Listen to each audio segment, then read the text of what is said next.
지난 시간에 이어서 31쪽 신학적 이해입니다. 신학적 이해라는 것은 한번 읽어보시죠.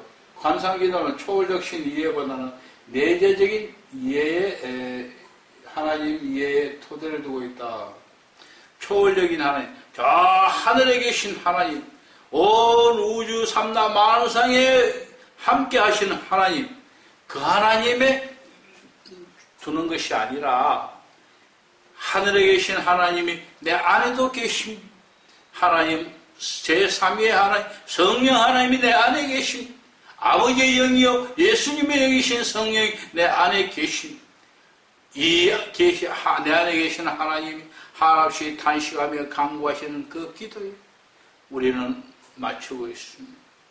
그래서 내재하는 하나님에 대한 토대를 두고 이해를 토대를 두고 있다.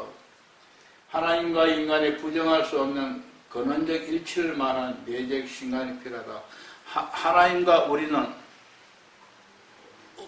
하나님의 형상으로 만들어졌기 때문에 그 형상은 사랑으로, 하나님은 사랑이, 하나님의 사랑과 우리의 사랑, 닮은 부분 쉽게 팔려서 닮은 부분이 하나 될 수 있습니다. 내 몸이 하나님과 하나 될 수 있는 건 아닙니다. 바로 우리의 영이 닮은 부분이라고 제가 그냥 쉽게 표현합니다. 하나님의 형상 그 부분이 하나 되는 것. 우리는 그것까지도 타락되어 있기 때문에 변화되어서 하나 되어야 하는 것입니다.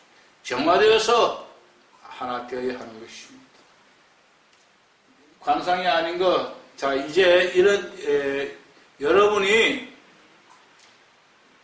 저와 함께 이런 공부를 하거나 수련을 하고 다른 사람을 만나게 되면은, 내가 관상기도 한다 이렇게 말하게 되면은, 여러 사람들이 어떤 반응이 올 겁니다.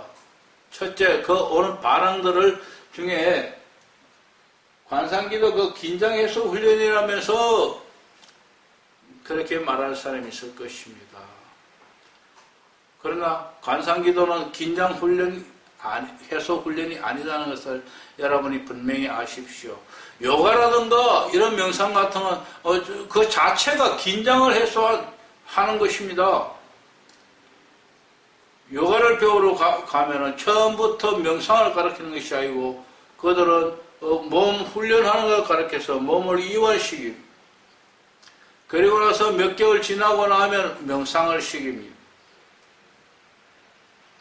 거기에는 이유가 있습니다. 그들은 몸과 마음을 하나로 보기 때문에, 그래서 용어도 몸, 마음이라 하지, 몸 따로 마음 따로 하지 않습니다. 몸과 마음 하나다. 몸이 자유스러우면 마음도 자유스러워지고, 몸이 불편하면 마음도 불편하다고 그래서 몸과 마음이 하나라고 생각합니다. 그러나 우리는 좀 다르게 생각합니다. 몸과 마음이 서로 작용은, 몸의 작용, 마음의 작용을 하면서도 서로 영향을 미치고 간섭하지만은 몸은 몸이고 마음은 마음, 몸 따로 마음.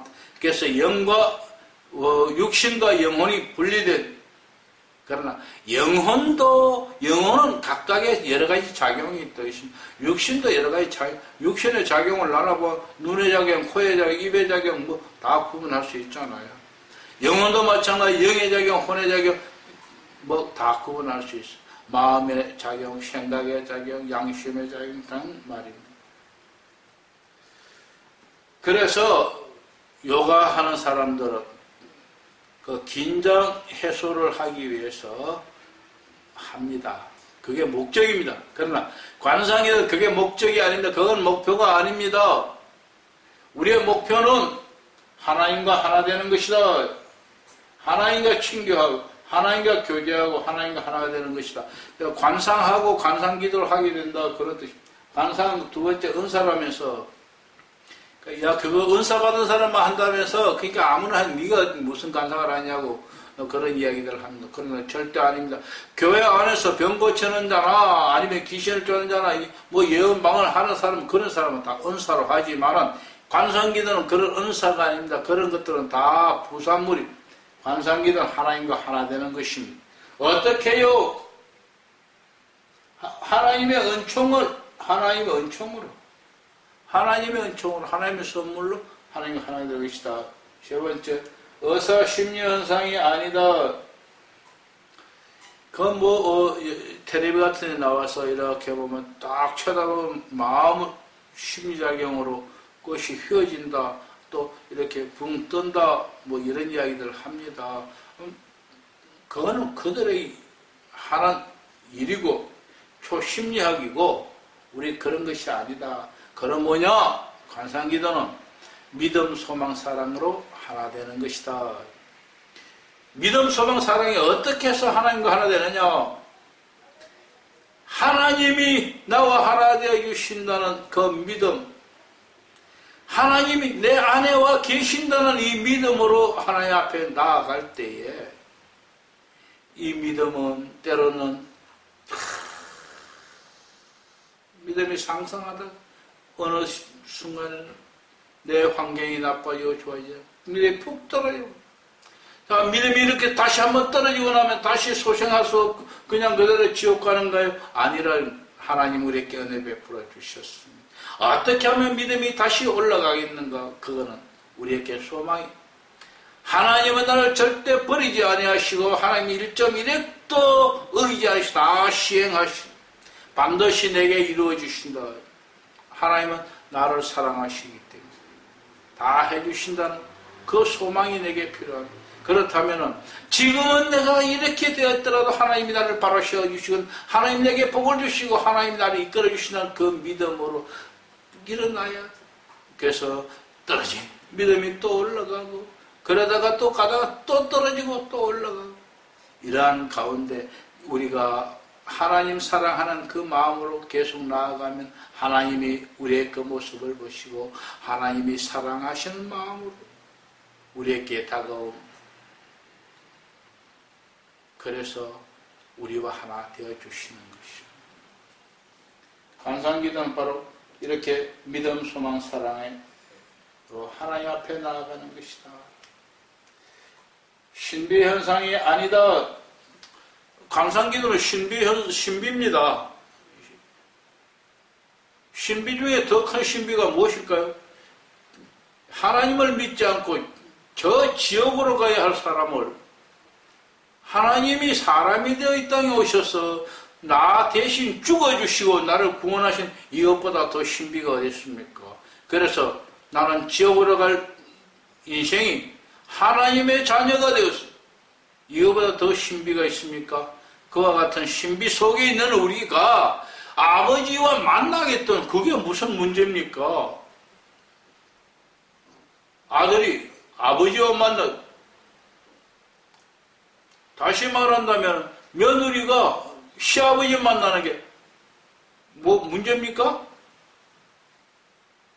며느리가 시아버지 앞에 나가는 게 문제냐고요. 예수님이 우리의 신부고 우리가 예수님이 우리의 신랑이고 우리 그 신부니까 우리 세상 족보로 따지면 아버지는 시아버지 아닙니까? 며느리가 시아버지 앞에 나가는 게 뭐 문제예요? 그건 다 인간적으로 보면 신비한 겁니다.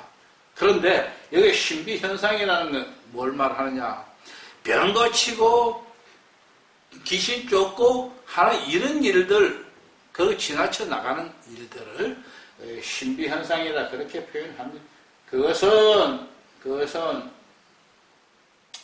하나의 부산물을 관성기도 하는 사람이 하나님이 나와 함께 하시는데 함께 한다면 병도 고칠 수 있고 귀신도 쫓을 수 있는 것이지 그게 목표를 두는 건 아니라고요.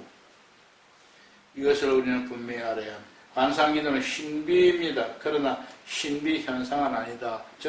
다른 말로 하면 병 고치거나 귀신을 쫓는 그게 목표가 있는 것은 아니다. 그런 이야기. 간상기도의 정수는 뭐냐? 주님이 내 안에 내재하신다. 이것을 순수한 믿음으로 믿고 순종하며 나아가는 것입니다. 체험적 경험은 하나님의 부산물, 본질과는 거리가 멀다.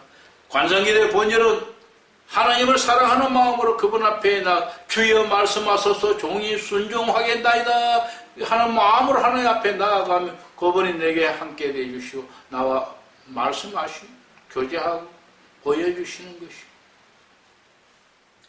이 사실을 우리는 가슴 깊이 새기시고 그저 주께 맡기고 나아가는 저와 여러분 되기를 바랍니다.